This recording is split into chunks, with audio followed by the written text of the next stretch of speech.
नमस्कार दर्शक बंधु, आपण मानक आम चैनल क्रिएटिव लाइव को बहुत बहुत स्वागत करछि। दर्शक बंधु चलंतु आजिर कहानी सुनिबा। आजिर कहानीर नाम हेउछि काणी बोऊ। से दिन भुवनेश्वर यूनिट 3 शिशु मंदिर विद्यालय रे वार्षिक उत्सव चली थाए। जड़े प्रख्यात शिक्षाविद विद्यालय को मुख्य अतिथि होई आसीथांदी। राहुल से वर्ष 10म श्रेणी परीक्षा रे राज्य रे प्रथम 10 जनक मध्य स्थान पाइथिबारु और विद्यालय खेल रे उत्तम क्रीड़ा प्रदर्शन करिथिबारु पुरस्कृत हेबाकु थाए।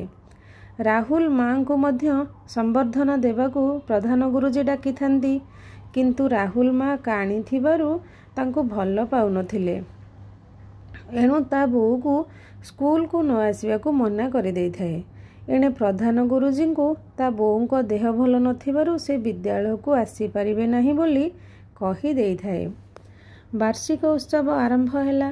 शिक्षाविद ठारू राहुल पुरस्कार ग्रहण कला। एसबु दृश्यता बोऊ बहुत दूर रे ठिया होई झरका देई देखि खुशी होइथिले। कार्यक्रम अवसर रे प्रधान गुरुजी शिक्षाविद को राहुल रो आर्थिक दुरावस्था विषय कहिथिले। तार बापा राहुल अति सान होइथिबा बेले आरपारी को चली जाइथिले बोली जणाइथिले। गुरुजी ठारू समस्त सुनिबा परे से चिंतन करिथिले। तांकर मध्य देवांश बोली गोटिए मात्र पुआ थिला ओ चीन रे रही से सबु बेले एकुटिया अनुभव करुथिला। एणु शिक्षाविद जनक राहुल को नहीं निज पाखरे रखी पाठ पढ़ाइया को राजी होई गले। तापरे से ता मार अनुमति नहीं राहुल को निज साथी रे नहीं जाइथिले। एहा परे बेस किछि दिन अतिक्रांत हो जाइथिला। राहुल पाठ पढ़ी भल चाकरीटीए पाइबाकू सक्षम होइथिला। से ता माँ को भल पाउ नथिबारु थरे हेले भी साक्षात करबाकू उचित मने करि नथिला। तार माँ मध्य वृद्ध होई जिबा परे अभावर शिकार होई जराश्रम रे आश्रय नेबाकू बाध्य होइथिले। दिने हठात राहुल रो बोऊ खबर पाइथिले जे राहुल भुवनेश्वर रे चाकरी करी स्त्री और पिलामानक सह क्वार्टर रे रहुछि। तांकर बहुत इच्छा होइथिला बहुत दिन परे राहुल और तार पुआ झियों को देखिबा पाई। से बहुत खोजा खोजी परे राहुल रो संधान पाई ता क्वार्टर को जाइथिले, किंतु राहुल तांको चिन्हि नाही बोले घरु बाहर करि देइथिला। दिने राहुल बगीचारे बसिथिले। तांको पाखरे तांको स्त्री बसिथिले। सान पुओ और झियो दुहे सेठारे खेलुथिले। एही समय रे तांकरी बस्ती रे रहुथिबा बिल्लू दादा जाउथिले। बिल्लू दादा राहुल को देखी ता पाखकु आसिले। राहुल बिल्लू दादा को प्रणाम करथिला और स्त्री तार सहपाठी प्रियांशु केउठी अछि बोली पचारिथिले।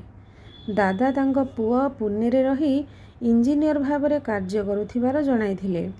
तापरे बिल्लू दादा राहुल आखि को चाही ता आखि किभଳି अछि बोली प्रश्न करिथिले। हेले दादा एभଳି पचारिबार कारण कौन बोली जानि न पारी राहुल कहिथिले, मो आखि तो केबे खराब होई नाही। तापरे बिल्लू दादा तांको बुझाइबाकू जाई कहिथिले, से पिला बेले बस्ती रे खेलुथिबा बेले पड़ी जाई तार गोटिए आखि हराइथिला। ता बोऊ तांको एलवी प्रसाद डाक्तरखाना रे चिकित्सा कराइथिले। डाक्तर तापस पाढ़ी परीक्षा करी जानी पारिथिले जे तार गोटिए आखि दुर्घटना रे संपूर्ण नष्ट हो जाइछि।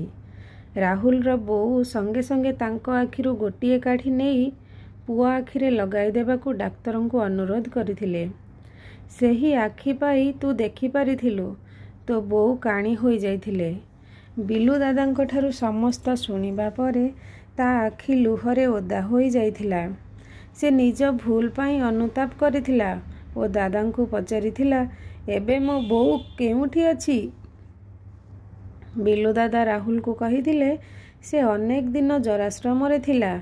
एबे ता देह भल नथिबारु से डाक्तरखाना रे अछि। बोऊर देह खराब थिबा कथा सुनी राहुल संगे संगे डाक्तरखाना जीवाकू गाड़ी धरी बाहरिला। साथी रे पत्नी और पिला दुईटी मध्य गले। डाक्तरखाना रे पहुंची राहुल देखिला बेल बोऊ को देह बहुत खराब अछि। ସେ ଦୟନୀୟ ଭାବରେ ଡାକ୍ତରଖାନାର ଚଟଣାରେ ଶୋଇଛି। ପାଣି ପାଣି ବୋଲି ଡାକୁଛନ୍ତି। ରାହୁଲ ପାଣି ଆଣି ବୋଉଙ୍କୁ ଦେଇ ପଚାରିଲା, ବୋଉ ଦେହ କେମିତି ଅଛି? ତାପରେ ରାହୁଲଙ୍କ ସାନ ପୁଅ, ବୋଉ କେବଳ ଭଲ ନାହିଁ ବୋଲି କହିଥିଲେ। ବରୁଣ ଜେଜେମାଙ୍କୁ ଖନେଇ ଖନେଇ ପଚାରିଲା, ଜେଜେମା ତୁମର ଗୋଟିଏ ଆଖି କିଏ ନେଇଗଲା? ଜେଜେମା ତା କଥା ଶୁଣି ସାମାନ୍ୟ ହସି କହିଲା, ମୋ ଆଖି କାଉ ନେଇଗଲା। ତାପରେ ତାଙ୍କର ବଡ଼ ନାତୁଣୀ କୁନ୍ମୁନ୍ ସାନ୍ତ୍ୱନା ଦେଇ କହିଲା, ଜେଜେମା ତୁମ ପାଇଁ ବାପା ଭଲ ଔଷଧ ଆଣିଦେବେ। ତୁମେ ଆମ ଘରେ ରହିବ ଆଉ ଭଲ ହୋଇଯିବ। ତୁମେ ମୋଟେ ମନ ଦୁଃଖ କର ନାହିଁ। ତାପରେ ରାହୁଲ ଲୁହଭରା ଆଖିରେ ତା ବୋଉର ହାତଟାକୁ ଜାବୁଡ଼ି ଧରି କହିଥିଲେ, ବୋଉ ମୁଁ ବହୁତ ଭୁଲ କରିଦେଇଛି। ମୋତେ କ୍ଷମା କରିଦେବୁ। ମୁଁ ସବୁ ଔଷଧ କିଣି ଆଣିବି ଓ ତୋତେ ମୋ କ୍ୱାର୍ଟରକୁ ନେଇଯିବି। ତୁ ନିଶ୍ଚୟ ଭଲ ହୋଇଯିବୁ। ବୋଉ ଲୁହଭରା ଆଖିରେ ରାହୁଲର ମୁହଁକୁ ଆଉଁସି ଦେଉ ଦେଉ କହିଥିଲେ, ତୁ ମୋ ପାଇଁ ଆଦୌ ବ୍ୟସ୍ତ ହୁଅ ନାହିଁ। ମୁଁ ସରକାରୀ ଡାକ୍ତରଖାନାର ମାଗଣା ଔଷଧ ଖାଇ ଆରାମରେ ଭଲ ହୋଇଯିବି। ତୁ ଯଦି ପାରିବୁ ସେହି ପଇସାରେ ଜରାଶ୍ରମ ପାଇଁ ଗୋଟିଏ ବିଜୁଳି ପଙ୍ଖା, ଗୋଟିଏ ଫ୍ରିଜ୍ ଓ ଗୋଟିଏ ଟିଭି କିଣିଦେ। ରାହୁଲ ବୋଉକୁ ବୁଝାଇବାକୁ ଯାଇ କହିଲେ, ତୁ ତ ମୋ ପାଖରେ ରହିବୁ, ଜରାଶ୍ରମ ପାଇଁ ଏସବୁ କିଣିଦେବା କାହିଁକି? ବୋଉ ରାହୁଲକୁ ବୁଝାଇବାକୁ ଯାଇ କହିଲେ, ମୁଁ ବହୁ ଦିନ ଧରି ଜରାଶ୍ରମରେ ଥିଲି। ସେଠାରେ ବିଜୁଳି ପଙ୍ଖା ପାଇଁ ବହୁ ବୃଦ୍ଧ ବୃଦ୍ଧା ଗରମରେ ଶୋଉଛନ୍ତି। ଫ୍ରିଜ୍ ନଥିବାରୁ ବହୁ ସମୟରେ ଖାଦ୍ୟ ସବୁ ନଷ୍ଟ ହୋଇଯାଉଛି। ଟିଭିଟିଏ ନଥିବାରୁ ସମୟ କାଟିବାକୁ ବହୁତ କଷ୍ଟ ହେଉଛି ଇତ୍ୟାଦି। ରାହୁଲ ବୋଉ କଥାରେ ରାଜି ହୋଇ ସବୁ କିଣିଦେବା ପାଇଁ ସମ୍ମତ ହେଲା। ତାର ଆଖି ଦୁଇଟି ଲୁହରେ ଭରି ଯାଉଥିଲା। ସେ ଭାବୁଥିଲା, ସତରେ ମୋ ବୋଉ କେତେ ମହାନ। ଅନ୍ୟର ମଙ୍ଗଳ ପାଇଁ ତା ଆଖିରେ ସମବେଦନା କେତେ ଅଧିକ। ମୋତେ ଭଲ ଆଖିଟିଏ ଦେବାକୁ ସେ ନିଜ ଆଖି ଦେଇ ଦେଇ କାଣି ବୋଉ ହୋଇଯାଇଥିଲା। ମୁଁ କିନ୍ତୁ ସେଭଳି ବୋଉକୁ ସମ୍ମାନ ନ ଦେଇ କାଣି ବୋଉ କହି ତାକୁ ଘୃଣା କରି ତାଠାରୁ ଦୂରେଇ ଯାଇଥିଲି। ଦର୍ଶକ ବନ୍ଧୁ, ଆଜିର କାହାଣୀ ଏଇଠି ଶେଷ ହେଲା। ପ୍ଲିଜ୍ ମୋ ଚ୍ୟାନେଲକୁ ଲାଇକ୍, ସେୟାର ଆଣ୍ଡ ସବସ୍କ୍ରାଇବ୍ କରିବେ। ସାଙ୍ଗମାନଙ୍କ ସହିତ ସେୟାର ମଧ୍ୟ କରନ୍ତୁ। ରହିଲି, ନମସ୍କାର, ଜୟ ଜଗନ୍ନାଥ।